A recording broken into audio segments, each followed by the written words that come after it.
I think every company tries really hard to minimize human capital. I think we need, without investing in human capital, we're heading towards a dystopian kind of future, right? So Hmm.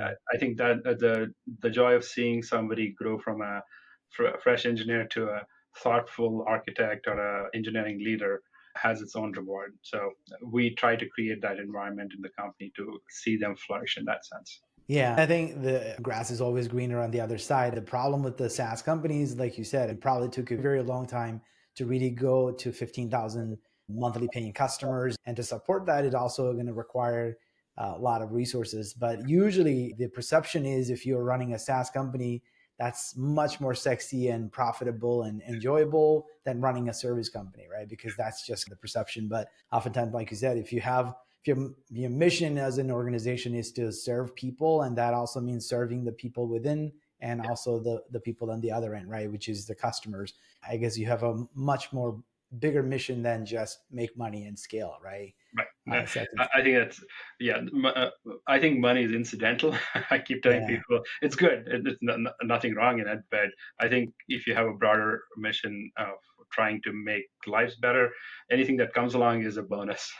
Yeah, I think if you do a great job helping your internal stakeholders, which your employees and your team members and your investors, obviously, but then that also reflects in how well you take care of your end customers. Because if you take care of your internal people, they'll make sure that our end customers, are all well taken care of as well. I never happy coders produce happy people produce better code. I've never seen unhappy people do a good job. So I That's think true. that's a guiding principle in the sense. Definitely. So obviously you've had some experience. You've carried the CTO title at your previous company now, and you're the CEO and co-founder at this current company. Tell us a little bit about that entrepreneurial journey. Obviously you went down to study, gotten a doctoral degree. So what was that entrepreneurial journey like, especially building a product business and now building the service company? I think one of the most people think it's a brilliant idea. I think it's a lot of perseverance. Hmm.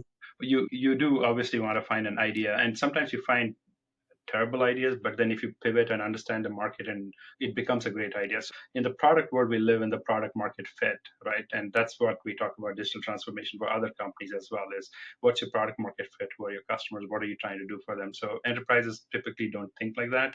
So bringing Hmm. that product mindset into an enterprise to help them do that digital transformation is one of the unique things that we do.